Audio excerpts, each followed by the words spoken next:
Tonight, before you go to sleep, your money will lose value. Not because you spent it, not because you made a bad investment, not because someone stole it, simply because inflation exists. While you're watching this video, the purchasing power of the money sitting in your bank account is quietly shrinking. $100 today will buy less next year, and less the year after that. Most people know this. What they don't know is that for most of modern history, this wasn't true. In fact, there was a time when your grandparents could build wealth without understanding investing, without following the stock market, and without ever reading a finance book. They didn't have trading apps. They didn't watch financial influencers. They didn't spend hours comparing mutual funds. Yet many of them became financially secure. So how did they do it? And why does that strategy no longer work today? The answer reveals one of the biggest financial changes in human history. Let's start with a simple question. Imagine it's 1955.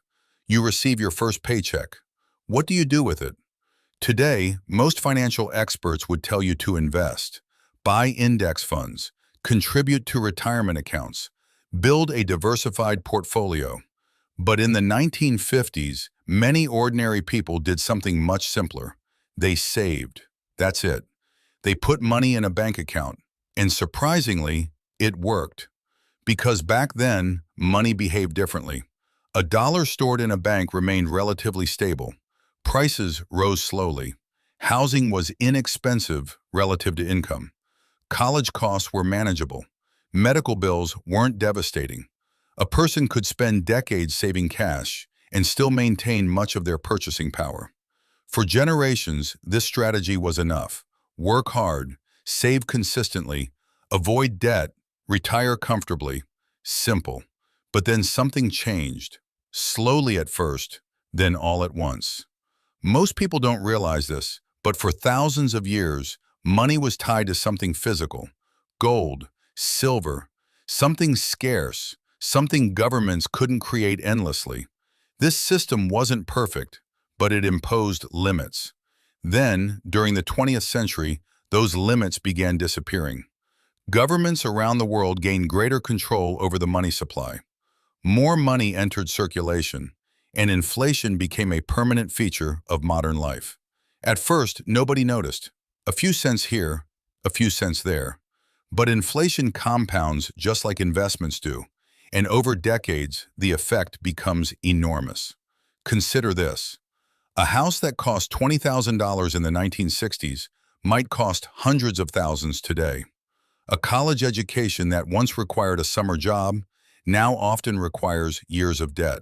The purchasing power of money quietly eroded, not overnight, but relentlessly. This created a problem your grandparents rarely had to face. Saving alone was no longer enough. And here's where things get interesting. Most people think investing became popular because people got smarter. That's not what happened. People started investing because they had no choice. The rules changed.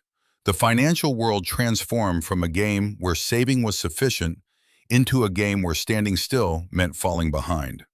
Money sitting in a bank account began losing value faster than many people realized. The very strategy that helped previous generations build wealth became less effective with each passing decade. And yet millions of people still behave as if nothing has changed. They work hard, earn money, save money, and leave it sitting idle, believing they're being responsible. But responsibility and effectiveness are not always the same thing. Imagine trying to travel across the ocean using a map from 1950. The map may have worked perfectly for your grandfather, but the world has changed. The same is true for money. The financial advice that worked for previous generations was designed for a completely different economic environment. Today, one of the biggest risks isn't losing money in a market crash. It's losing purchasing power slowly enough that you don't notice.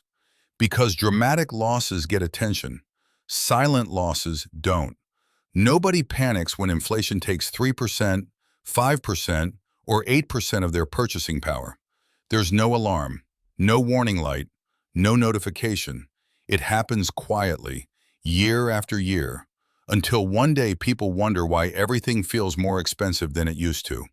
But the story gets even more surprising.